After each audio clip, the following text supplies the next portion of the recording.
ناظرین، وہاج جسے پتہ چل چکا ہوتا ہے کہ وریشہ جان بوجھ کر ان کی شادی ڈیلے کرا رہی ہے اور پرچیاں بھی اس نے تمام تر ایک ہی ڈیٹ کی ڈالی تھیں، تو وہاج غصے میں آ جاتا ہے اور شفا کے پاس جاتا ہے۔ شفا کو کہتا ہے، شفا کیا تم جانتی ہو یہ سب کچھ وریشہ کا کیا دھرا ہے اور وہ یہ نہیں چاہتی کہ ہماری شادی وقت پر ہو، اور مجھے تو لگتا ہے کہ وہ یہ سب اس لیے کر رہی ہے کہ ہماری دونوں کی شادی نہ ہو اور ہم دونوں علیحدہ ہو جائیں۔ جب شفا یہ سنتی ہے تو کہتی ہے، وہاج یہ سب کچھ تمہارے ذہن کا فطور ہے، بھلا وریشہ ایسا کیوں چاہے گی؟ وہ ہم دونوں کو الگ کرنا کیوں چاہے گی اور بھلا اس میں اس کا کیا فائدہ ہوگا؟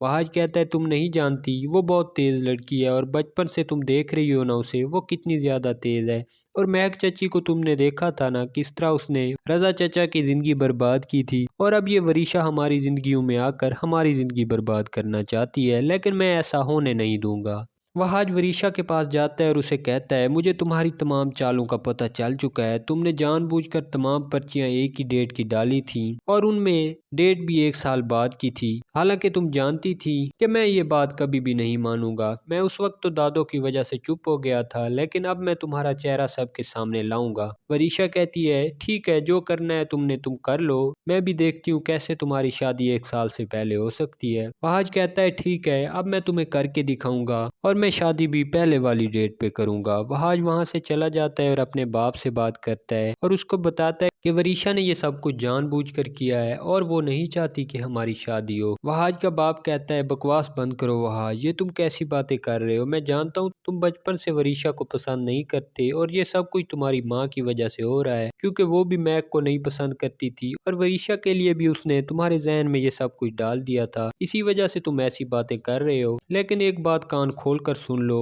میں کبھی بھی وریشہ کو تمہیں کوئی نقصان نہیں پہنچانے دوں گا، وہ میرے بھائی کی آخری نشانی ہے اور میں نہیں چاہوں گا کہ کبھی اسے کوئی نقصان پہنچے یا اسے کوئی دکھ ملے۔ تم جانتے ہو نا رضا ہم سب سے کتنا زیادہ پیار کرتے تھے، رضا تو اب ہمارے بیچ نہیں رہا، لیکن ہم مہک کے ساتھ یہ سب کچھ نہیں ہونے دیں گے، اور بی جان بھی کبھی بھی یہ نہیں چاہیں گی کہ تم وریشہ کو کوئی دکھ دو۔ تم جانتے ہو نا پچھلی بار جب وریشہ کو تم نے گھر سے نکال دیا تھا تو بی جان کی حالت کیسے ہو گئی تھی، اور پھر خود تم منا کر لے کر آئے تھے، اور اب میں نہیں چاہتا کہ دوبارہ کوئی ایسا تماشا ہو اور بی جان کی زندگی پر کوئی اثر پڑے، اور اب ان کی طبیعت ویسے بھی ٹھیک نہیں رہتی اور ڈاکٹرز نے ان کو ٹینشن لینے سے بھی منع کیا ہے، تو میں امید کرتا ہوں تم یہ ساری باتیں سمجھو گے اور مجھے مایوس نہیں کرو گے۔ وہاج کہتا ہے، بابا آپ کی ساری باتیں ٹھیک ہیں، لیکن میں اپنی زندگی اس وریشہ کے لیے برباد نہیں کروں گا، حالانکہ میں یہ سب کچھ جان چکا ہوں کہ وہ ایسا کیوں کر رہی ہے، اور دادوں کو بھی اس نے اپنے قابو میں کر رکھا ہے اور وہ تو اب کسی اور کی بات سننے کے لیے تیار ہی نہیں ہے۔ جیسا وریشہ انہیں کہتی ہے وہ کہتی ہیں ٹھیک ہے، لیکن میں اس کا چہرہ بھی دادوں کے سامنے لاؤں گا اور ان کو بتاؤں گا کہ جسے وہ اتنا شریف اور اچھی سمجھتی ہیں وہ ہم سب کی زندگیاں برباد کرنے کے لیے آئی ہے، نہ کہ ہمارے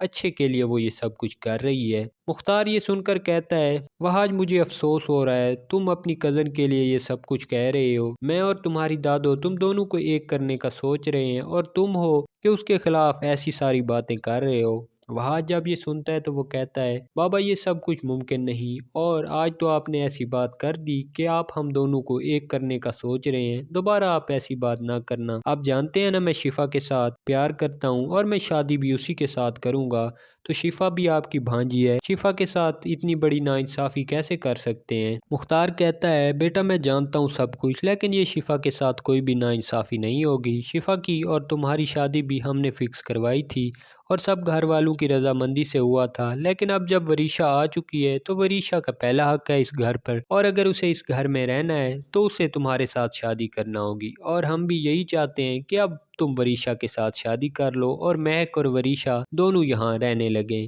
وہاں یہ سن کر کہتا ہے، تو آپ کیا چاہتے ہیں؟ جس طرح مہک چچی نے رضا چچا کی زندگی برباد کی، اسی طرح وریشہ بھی میری زندگی برباد کرے؟ مختار کہتا ہے، بیٹا ایسا کچھ نہیں ہوگا، یہ صرف تمہارے ذہن کا فطور ہے اور تمہارے دماغ میں ایسا کچھ بھر دیا گیا ہے کہ تم ایسی باتیں کر رہے ہو۔ آج کہتا ہے، یہ وقت بتائے گا، لیکن میں ایسا ہونے تو نہیں دوں گا، پھر بھی آپ کو ان سب باتوں کی سمجھ وقت پر آ جائے گی۔